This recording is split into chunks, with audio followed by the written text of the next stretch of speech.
Olá, eu sou o professor PH Moreira e vou dar umas dicas para vocês hoje sobre uma matéria que eu fiz um levantamento no perfil da minha rede social do Instagram e foi a matéria que o pessoal teve mais dúvidas em relação à enquete que eu fiz. Eu fiz uma enquete lá perguntando qual que era a matéria do processo penal que as pessoas tinham maior dificuldade. E aí, quase que unanimidade, o pessoal tinha uma dúvida maior em competência.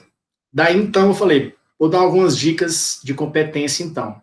É claro que se eu fosse explicar todo o conteúdo de competência, eu levaria aí 2, 3 horas também para poder falar desse tema, que é muito complexo. E aí eu fiz, então, uma apresentação aqui no PowerPoint para poder apresentar para vocês e dar algumas dicas aí sobre competência. Antes, eu quero convidar todos aí a fazer parte da minha rede social, o Instagram, que é o @profphmoreira, e hoje nós vamos falar então sobre competências, dentro do nosso projeto aí, Fechando o CPP. Então vão lá, sigam no Instagram e me sigam também aí no YouTube. Olha, o processo penal, muitas vezes, o pessoal tem uma dificuldade grande, e eu costumo, nas aulas, comentar com todo mundo um grande defeito na hora de estudar processo penal, que é a falta de leitura de lei seca. O processo penal, a partir do momento que você começa a ter uma leitura constante da lei no Código Seco, né, a lei seca, combinado com a doutrina, você começa a entender. Porque normalmente os alunos, eles só costumam estudar processo penal ou por resumo ou por doutrina, o que é mais complicado ao final de tudo. Então, eu sugiro fazer o inverso. Eu sugiro vocês fazerem uma leitura constante e frequente de lei seca. E aí, como sempre, eu apresento o artigo que é inerente à matéria. Nós estamos falando de competência hoje, a competência começa lá no artigo 69 do Código de Processo Penal. E o que ele fala? Fala que determinará a competência jurisdicional, o lugar da infração, o domicílio ou residência do réu, a natureza da infração, a distribuição, a conexão, continência, prevenção e a prerrogativa de função. Antes da gente, então, começar a dar algumas dicas importantes aí, é importante salientar algumas diferenças e conceitos essenciais para entender o que é competência. Então é o seguinte, nós temos então aí uma diferença entre direito material e direito processual. O direito material é o direito o qual você encontra tipificado em determinadas leis. Por exemplo, o homicídio, o estupro, eles estão tipificados em que local? Estão tipificados no Código Penal. O tráfico de drogas, aonde está tipificado? Está tipificado na Lei 11.343. E assim por diante. Tudo aquilo que é tratado como um delito, ele é tipificado em alguma lei, uma legislação esparsa ou então algum código dentro do nosso ordenamento jurídico. Essa materialidade é o que o Estado, né, é o que o ordenamento estatal determinou como uma infração. E aí precisa de uma regulamentação através de uma lei. Esse é o direito material. Mas sem o direito processual, o direito material fica inócuo. Ele não consegue atingir a sua finalidade, que é dar a resposta estatal quanto ao delito cometido. Dessa forma, o direito processual, ele é a maneira que o Estado tem de executar a materialidade do direito tipificado na lei. Sendo assim, a jurisdição, que é o jurisdictio, é o dizer o direito, é o poder-dever de aplicar a lei ao caso concreto. A competência, então, ela seria a delimitação legal, a identificação da distribuição deste poder. O que seria isso? O Estado sozinho, ele não teria como fazer com uma metodologia única, sem uma regulamentação formal, a execução do direito material. Então, o Estado utiliza do direito processual para executar o direito material. E é importante em todas as disciplinas que eu leciono, eu comento que muitas vezes os alunos não levam a sério os princípios. E dentro da jurisdição e da competência, nós temos alguns princípios que são importantes e precisamos ser lembrados aqui. Quais sejam? A indelegabilidade, não sendo admitida a transferência, salvo precatórias, rogatórias, e daqui também, dessa indelegabilidade, decorre também o princípio do juiz natural, que está no artigo 5º, inciso 53 da Constituição. Bom, o poder estatal de regulamentar os crimes e direito processual, isso vem das competências lá da Constituição Federal. O Estado, então, ele não pode delegar a função precípua de determinar essas funções, de determinação do que é crime, de quais são as regras de regulamentação e assim por diante. Entretanto, não é uma delegação do Estado para um juiz, por exemplo, executar o que a lei pede. Na verdade, esse juiz irá cumprir as funções que são inerentes ao Estado. Não é uma delegação de poder, e sim uma simples prerrogativa repassada a algum magistrado ou algum órgão e assim por diante. Depois nós temos o princípio também da correlação, reflexão e relatividade, onde coloca que a jurisdição tem seus limites delimitados na inicial acusatória, então é vedado ao magistrado julgar ultra cita ou extra petita, além, aquém ou destoante do que a petição ou a inicial acusatória regulamentou, e esse controle também ele pode ser utilizado se o juiz exorbitar ou a denúncia exorbitar nos seus poderes de informação, pode ocorrer a mutácio ou emendácio libelli dentro do artigo 383 e 384 do Código Penal, do Código de Processo Penal. Isso aí é uma matéria muito específica, mas o que eu quero dizer? Eu não posso, então, julgar um crime de furto, sendo que os fatos foram inerentes a uma extorsão. Então, é preciso que, por isso que existe a justa causa, onde é determinado a comprovação da materialidade e dos elementos do crime, fazer uma correlação dos fatos à tipificação. E isso é o quê? É o princípio da correlação, onde os fatos são determinados diretamente com o que são determinados na fundamentação da tipificação do crime. Vamos lá, então. Também tem algumas características que eu citei aí, como a inércia, né? A jurisdição ela é inércia, mesmo que o Estado tome conhecimento ou veja alguma situação, é preciso que ele tome conhecimento formal, através de uma denúncia, um levantamento de apuração do inquérito policial, e isso, então, faz com que ele dependa de uma provocação, que é justamente essa inércia, ela é diretamente ligada ao sistema acusatório, né, que é hoje determinado expressamente através do juiz de garantias, do artigo 3º, que foi alterado recentemente pelo pacote anticrime, colocando que o nosso sistema hoje ele é literalmente acusatório. O que é isso? É uma separação das atividades, fazendo, então, com que o Estado seja inerte e seja demandado em relação às procuras e em relação às informações dos crimes e assim por diante.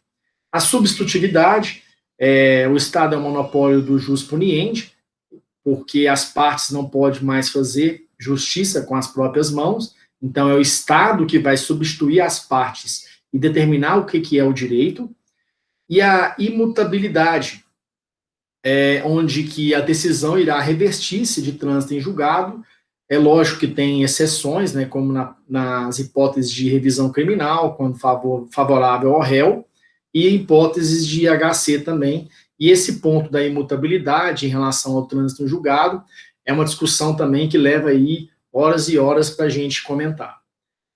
Então, a competência, eu busquei e sempre utilizei esse quadro aí, que é até um quadro que está na internet. Se você buscar hoje esse quadro esquemático aí, você vai encontrá-lo na internet. Eu acho ele um quadro muito bacana, porque eu gosto de gráficos e de esquemas, né?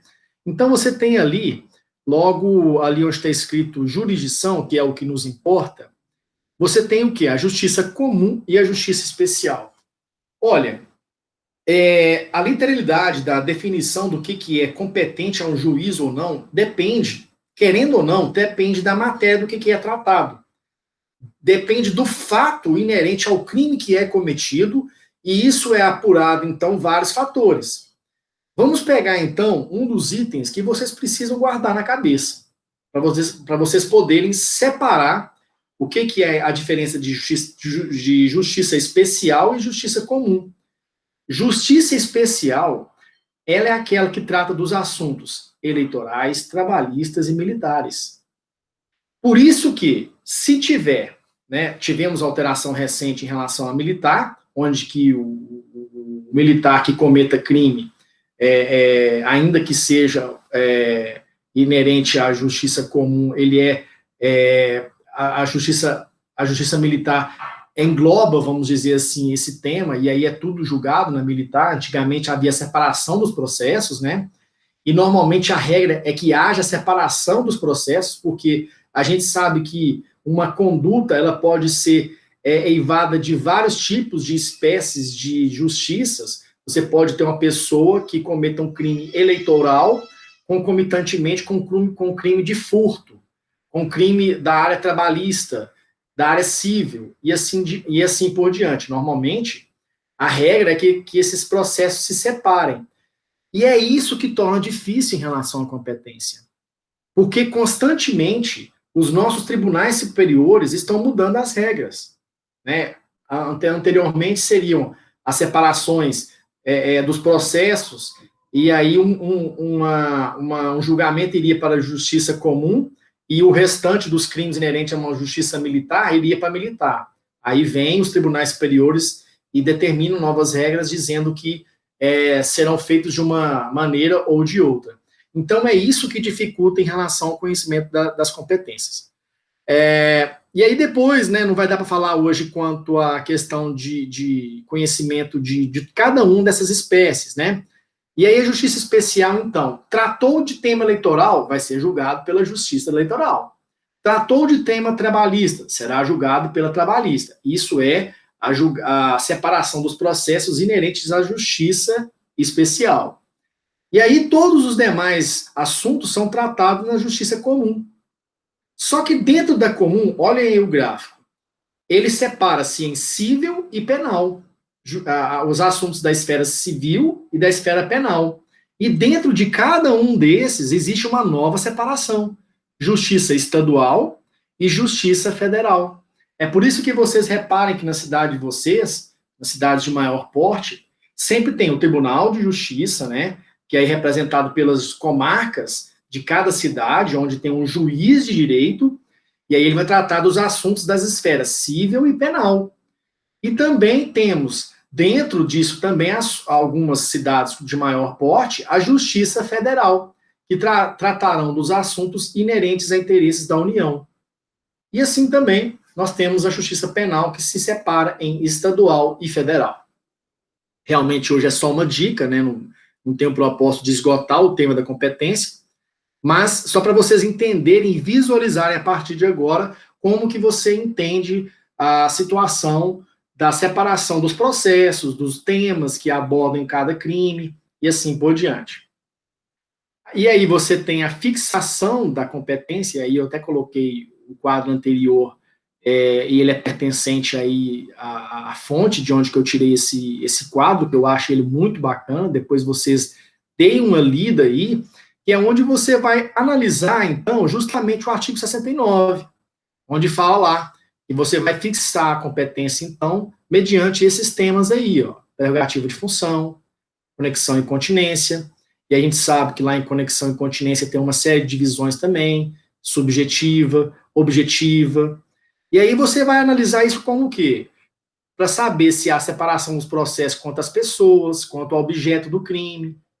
Então, quando você analisa de um olhar superior, vamos dizer assim, você analisa esquematicamente a situação da competência, você tem uma facilidade maior de entender a competência por si só, porque você vai ter um conhecimento geral e você vai depois, então, conhecer as nuances. Distribuição e natureza da infração, que é justamente aquilo que eu comentei com vocês sobre o tipo de crime que é cometido em cada infração. Então, aí eu faço um questionamento, mas por que, então, qual seria, então, o motivo de competência ser tão complexo?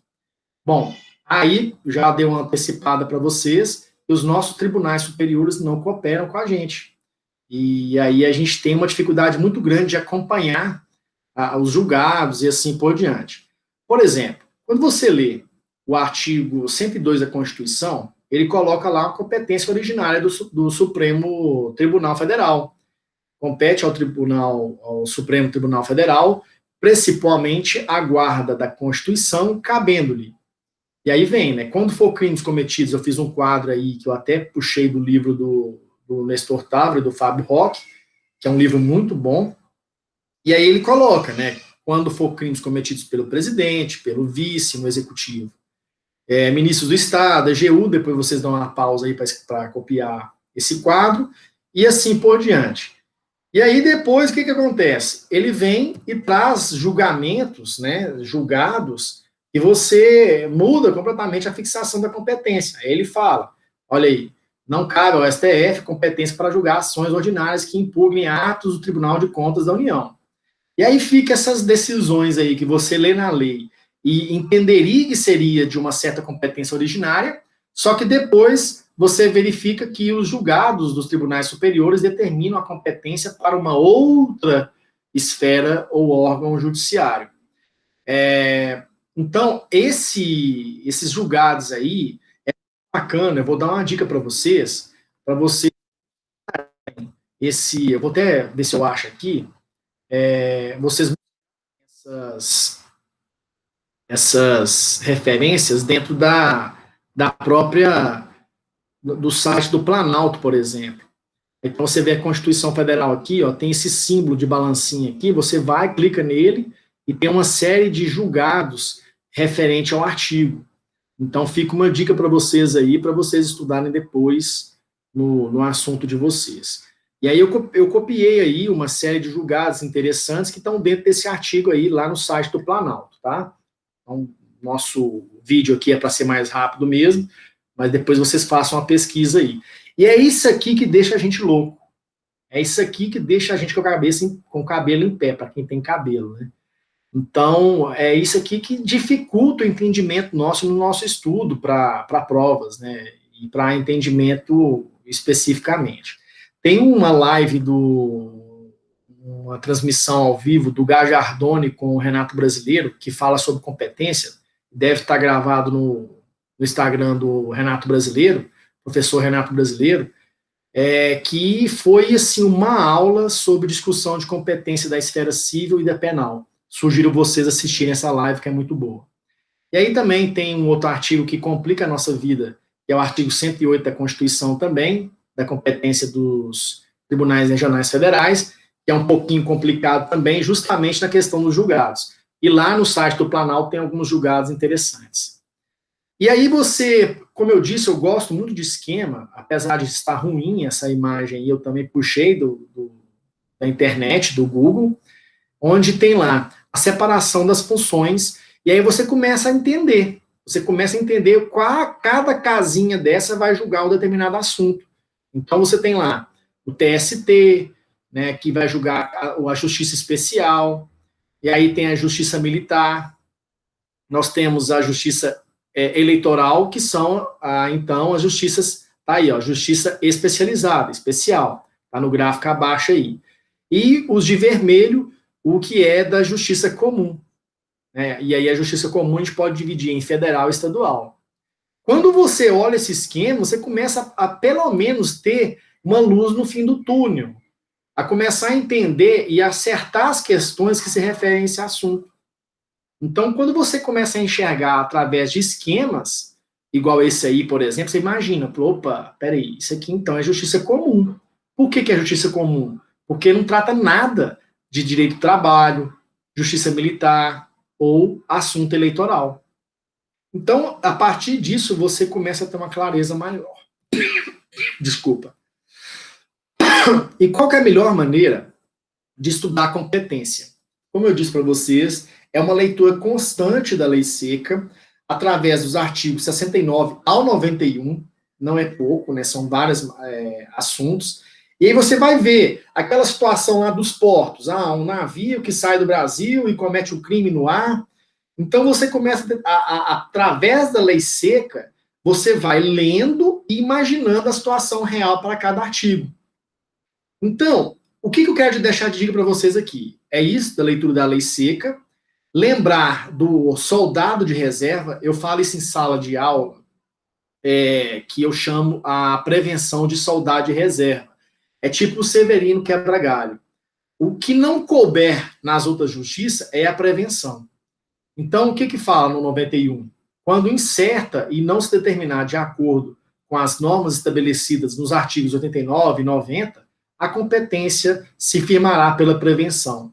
Então, tudo que não cabe nos outros vai caber, então, na prevenção. E aí é o juiz que tomar conhecimento de algum ato no processo, ele torna-se, então, o juiz prevento.